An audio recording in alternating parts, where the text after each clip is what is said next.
सोमवार का दिन शंकर भगवान को समर्पित होता है। सोमवार के दिन भक्त भोलेनाथ को प्रसन्न करने के लिए विशेष पूजा अर्चना करते हैं। कुछ लोग सोमवार के दिन व्रत भी रखते हैं ताकि शिव की विशेष कृपा प्राप्त की जा सके। बाबा भोलेनाथ के आशीर्वाद के लिए आप भी सोमवार का व्रत कर रहे हैं तो शिव व्रत कथा को पढ़कर या सुनकर इस उपवास को पूरा करें।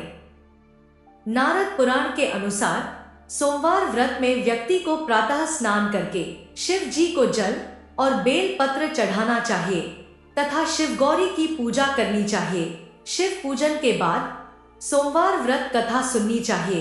इसके बाद केवल एक समय ही भोजन करना चाहिए। साधारण रूप से सोमवार का व्रत दिन के तीसरे तक होता है, मतलब शाम तक रखा जाता है।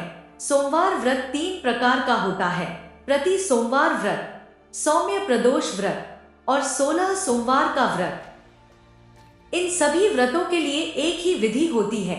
सोमवार व्रत का हिंदू धर्म में विशेष धार्मिक महत्व है। श्रद्धा, भक्ति और सच्चे मन से इस व्रत को करने वाले जातक की प्रभु हर मनोकामना पूर्ण करते हैं।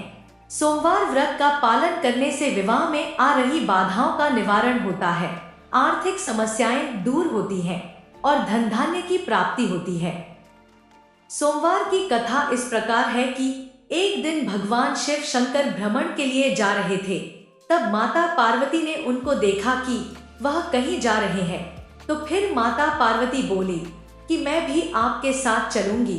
तब भोलेनाथ ने कहा, देवी आप मेरे साथ मत चलिए, आप यहीं रहिए, रास्ते में आपको भूख और प्यास लगेंगी। तब पार्वती जी ने कहा, नहीं महाराज, मैं भी आपके साथ चलूंगी। उसके बाद भगवान भोलेनाथ और माता पार्वती दोनों मृत्युलोक का भ्रमण करने चले गए। रास्ते में चलते चलते माता पार्वती जी को भूख लगने लगी। उन्होंने भोलेनाथ से कहा, हे महादेव, मुझे भूख लगी है और मुझे खीर खांड का भोजन चाहिए। तब शिव शंकर भगवान बोले, मैंने तो आपसे पहले ही कहा था कि आप मत चलिए। फिर भगवान भोलेनाथ और माता पार्वती वेश बदलकर एक गांव में चले गए। गांव में चलते चलते वह एक साहूकार के घर पहुंच गए। तब साहूकार की पत्नी बोली कि महाराज आपको क्या चाहिए? तब ब्राह्मण वेशधारी भगवान शिव शंकर बोले कि हम बहुत दूर से आए हैं और रास्ते में चलते चलते हमको भूख लग गई, तो अभी हमको खीर खांड का भोजन चाहिए। इस पर साहूकारनी ने कहा, अगर आप लोगों को खीर खांड के भोजन चाहिए था तो अपने घर में क्यों नहीं रहे, आप यहाँ से चले जाओ। साहूकारनी का उत्तर सुनकर वह दोनों आगे चल दिए। आगे चलते चलते रास्ते में उनको एक बुढ़िया मिली और वह फिर उस बुढ़िया के पास चले गए। बुढ़िया ने उनको देखा और फिर बोली, आओ महाराज बैठो, आपको क्या चाहिए? तब ब्राह्मण के वेश में भगवान शिव शंकर बोले, मेरी पत्नी को खीर खांड का भोजन चाहिए, हम बहुत दूर से आए हैं। बुढ़िया ने कहा, महाराज आप यहाँ बैठ जाओ, मैं अभी लाई। फिर वह एक लोटा लेकर बाहर की ओर चल पड़ी। तब ब्राह्मण ने कहा, बुढ़िया माँ आप कहाँ जा रही हो? वह बोली कि मैं आप लोगों के लिए दूध, चावल और खांड लेने जा रही हूँ। तब ब्राह्मण ने कहा, बुढ़िया माँ अपने घर में देख, दूध के बर्तन भरे हुए हैं, चावल की परात भरी है और खांड की बोरी भी है।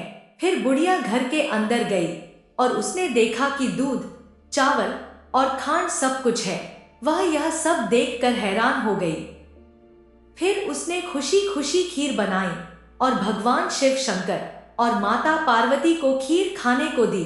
खीर खाने के बाद बुढ़िया ने कहा, मैं इस बची हुई खीर का क्या करूं? मेरा तो कोई भी नहीं है, मैं तो यहाँ पर अकेली ही रहती हूँ।